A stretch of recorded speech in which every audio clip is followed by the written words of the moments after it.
Hello and welcome to One Bottle Free Questions. I'm Nelson Parra, with me Mike Best, Master of Wine.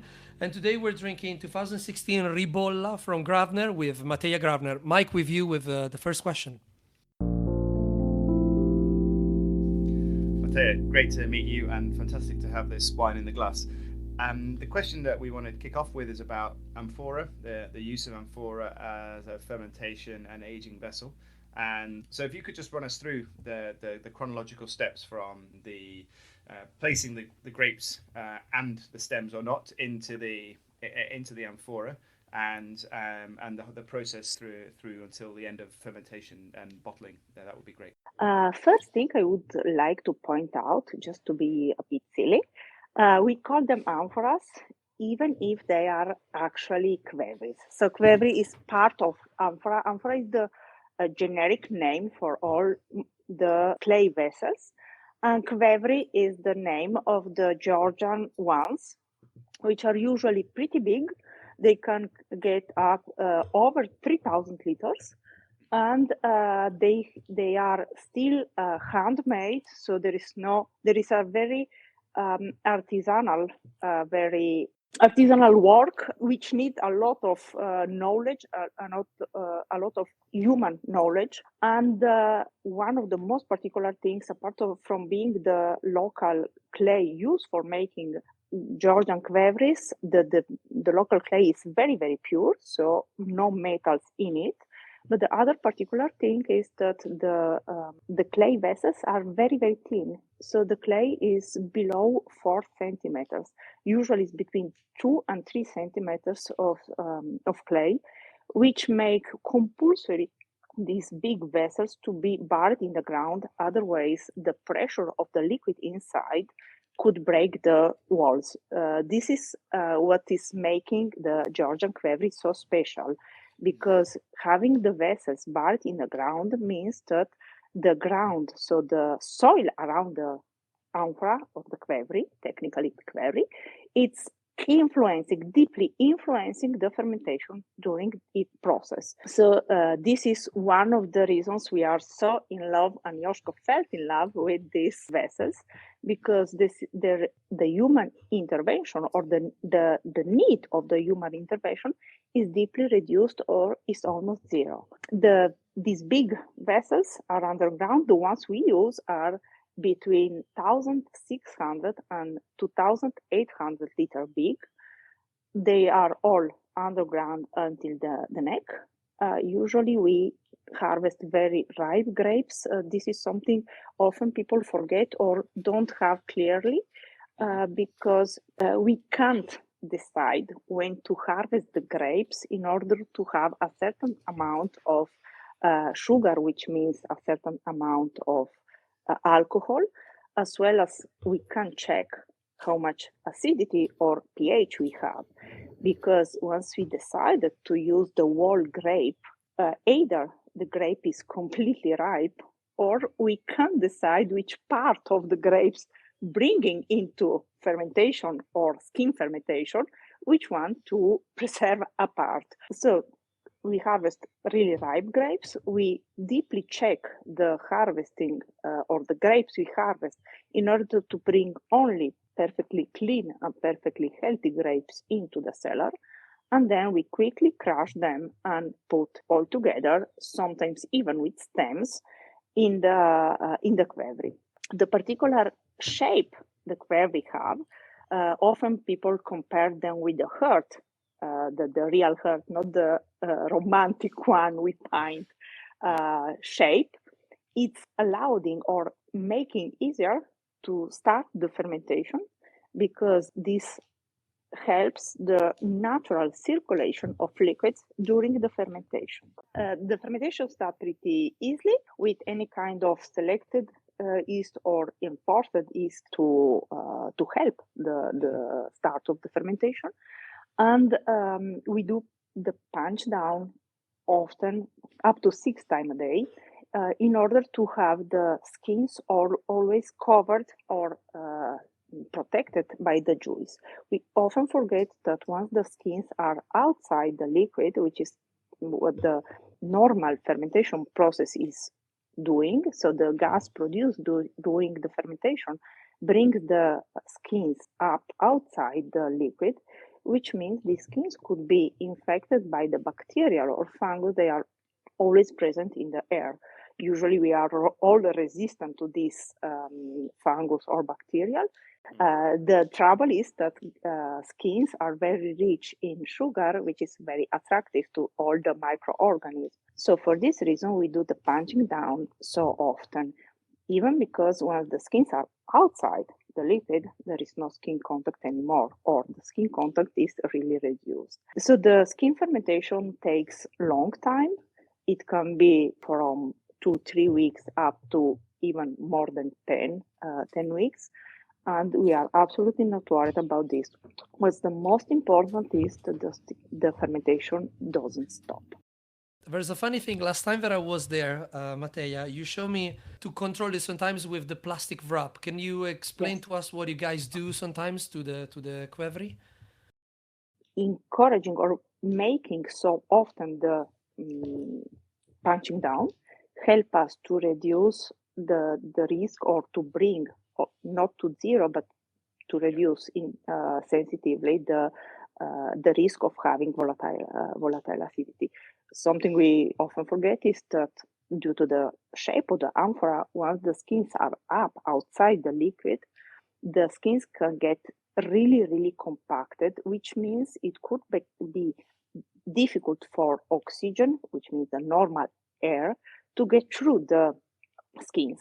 If the fermenting yeast getting lack of oxygen, this is the fastest and the quickest way to start a wrong fermentation, and we would never be able then to reduce the start of the volatile acidity. So that's why you're able to create a style of wine which is very ripe and rich, but with a low level of volatile acidity. Sure. At the beginning of the alcoholic fermentation, we covered the amphoras just with a cardboard box, just to cover them, because once we are not in the cellar, it could happen that we walking fastly, or some animals entering the cellar could put something in the amphora. We always have to remember that they are floor level, and that they some external part could influence and damage the liquid inside. This is something. It's food. We have to compare, and we have to care about this like food. For this reason, when we are not present in the cellar, we cover the Qvevris with a card box. And when we do the punching down, being able to check and control all the process, we can open the amphoras. Once the alcoholic fermentation get over the top, and it's starting to reduce the intensity, in order to control it, we cover the amphoras with a plastic, and in this way, all the CO2 produced during the fermentation is preserved on the skins. CO2 is a natural preservant, and in this way, we are able very easily to see how fast and what's the intensity of the still working fermentation. Plus, we preserve the CO2 on the skins once they are coming outside the liquid. Amazing, thank you. That's a very detailed run through. I also wanted to ask you about that these are beeswax lined amphoras. What does the beeswax do for you with these? All our amphoras are waxed with beeswax inside, even because, as I told you before, being the clay so thin, which is again between 2 and 3 centimeters, clay would never get stuffed with wine or with liquid as it happened with wood. For this reason, if we don't cover or don't protect the clay, we would lose the liquid inside, not regarding if it's wine, water, or whatever. What clay is doing is that clay is embedding liquid to go from the amphora outside, but is allowing the oxygen going from outside into the amphora. The beeswax is perfectly neutral to wine, so it's not influencing the taste of the wine, but is helping the vessel to be impermeable, protecting the wine. When we started, I always say that once you are the first one, all the mistakes are on you. So when we started working with amphoras, Georgian people and people selling us the amphoras told us that the beeswax will last forever, which is not exactly true. So we noted and we learned it by ourselves. We only wash amphoras with cold water and citric acid without scratching them. So in order not to damage the beeswax. But despite this and working with extreme care, we believe that every 8 to 10 years we have to replace the beeswax. This was at the beginning a nightmare because the first thing you have to do is to take away the old one, which means we need to heat the amphoras. We have to do it very carefully, otherwise the amphoras could break. Once we got the old wax out, we have to replace with a new one. And again, finding perfectly clean wax, it's not easy for many reasons, because the wax is something which is supposed to be very cheap. Beekeepers are not really well paid for it, so often they don't care about the quality of it. Of course, if they are not paid well, and if you use the beeswax only to make candles, and they are pretty cheap, they don't care about the quality. But once you use it for human use, or especially for food, it has to be perfectly clean. So we have to find clean beeswax, we have to heat it, and once the amphora is empty, clean, to rewax the amphora itself. You mentioned about the shape of the Qvevri keeping particles in suspension in the wine. Do you have any evidence for that compared to how that would be different versus a stainless steel tank compared to an amphora of keeping the lees or the parts of the wine in suspension? No, not actually with stainless steel tanks, but absolutely with wooden barrels. We never had skin fermentation in steel tanks. This is the reason. But and what is interesting is that once the alcoholic fermentation and the malolactic fermentation is over, which means that there are no gas produced by the microorganism, the gas are preserving the skins in suspension. Once there is no gas, the skins slowly fall down, and they are completely exhausted skins, bringing down most of the sediments. This is a very natural process during the fermentation. What is very interesting for us is that this process brings most of the sediments down in the becoming wine, and at the end of the fermentation we have a wine which is almost completely clean, so there are almost no sediments in it.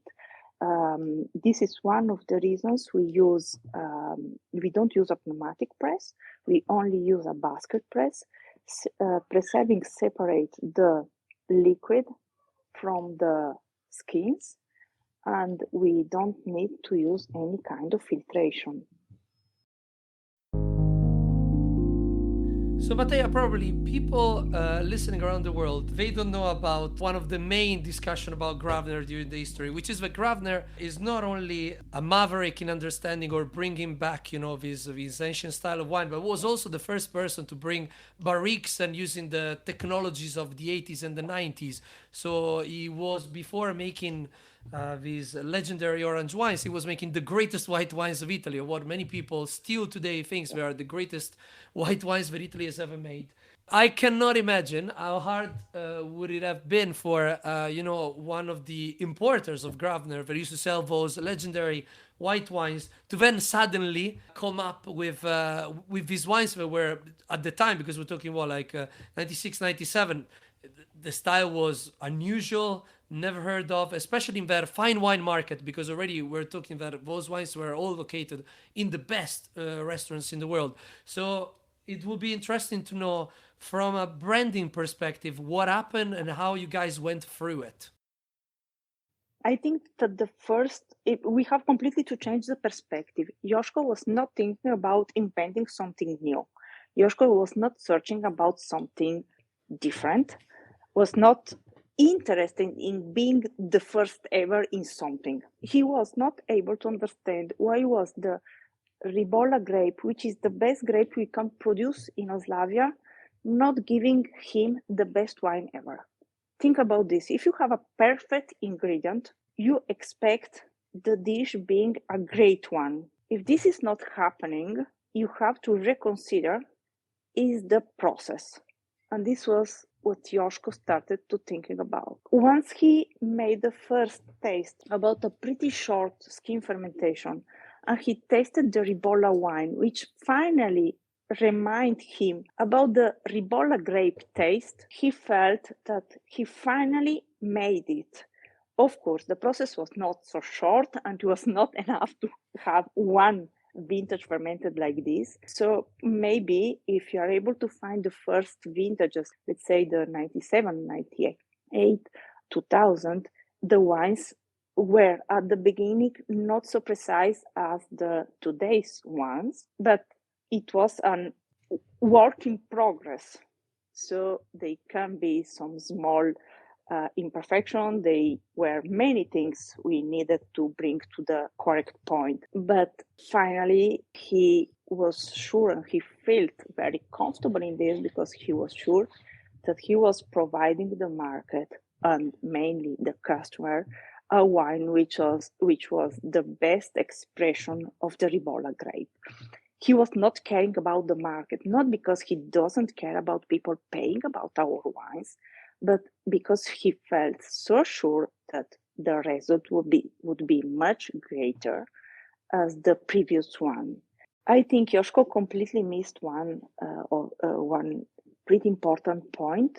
He never explained to professionals and to journalists what he was, why he was searching about something different.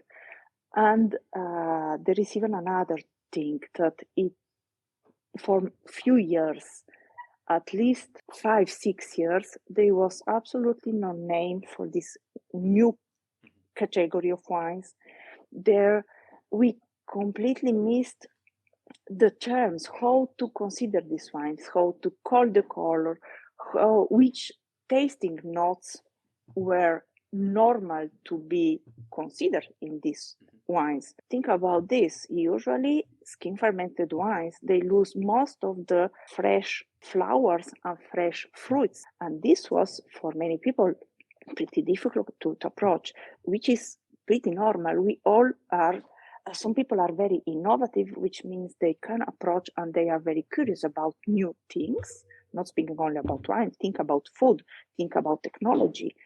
Some other people are very conservative and need a longer time and a little bit of introduction in order to accept and to decide if they like or not a new thing, a new wine. And this was something which Josko completely missed, not because he thought this was normal, but he always believed that it's not possible and it's not worth to teach people what the correct taste should be.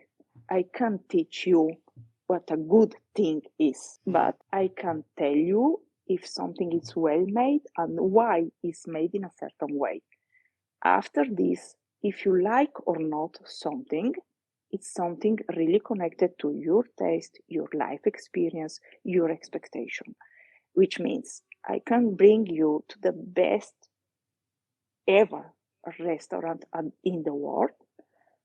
But if this doesn't encounter is If this is too far from your life experience, you could or would be very disappointed, which is normal.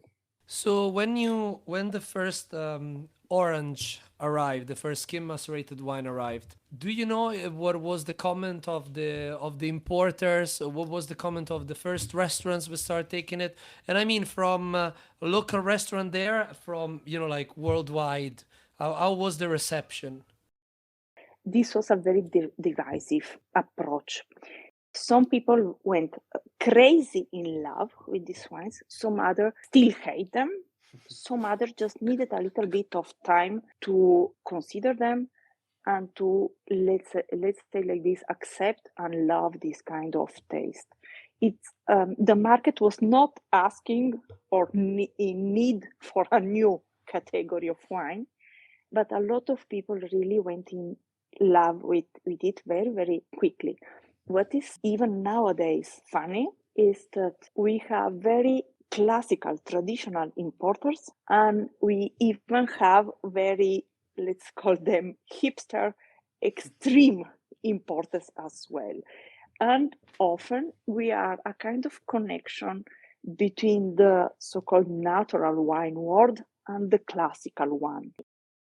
At the beginning, it was pretty hard, but Josko was so sure about what he was doing, and he felt so comfortable about doing and preserving it, that he never cared about how much we were selling and how many clients we were losing. We were for sure losing some of the clients, but we had even a lot of new coming ones.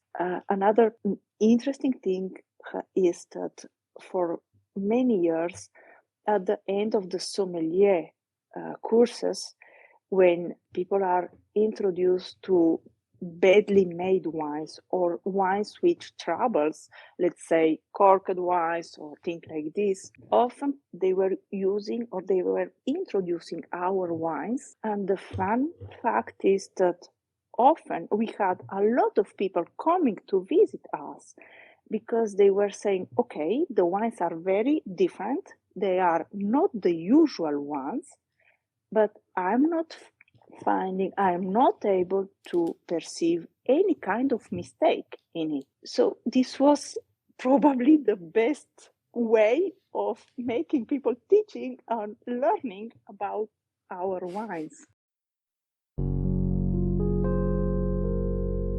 Mateja, for the third question, I wanted to ask you about top grafting. I think it's an interesting subject. Obviously, there were many things we could ask you about the vineyard, but interested particularly to get your experiences of top grafting and when you need to replace a vine, why you choose this method rather than replanting or other options. In 2017, we decided to plant a new vineyard, completely grafting in the fields. And we believe this is something very interesting and very important, but it ended up that it's not perfectly working. We believe that our position, our geographical position, is too northern in Italy, and this takes too long. So today we arrived at a little bit over the 90% of all the rootstocks grafted in this vineyard. So in the future, when we will replant a vineyard, we will use already grafted vines. But if and when we have to replace vines in an already established vineyard, we always graft in the field. Why? For many reasons. One is the kind of soil we have. We are in a marno-calcareous soil, which is pretty heavy, which makes quite a lot of troubles to get well established the roots. The older or the elderly vines take all the space and make really difficult for new plants to start their own way of life. And so we need to encourage these plants and to grow at least at the beginning, pretty fast.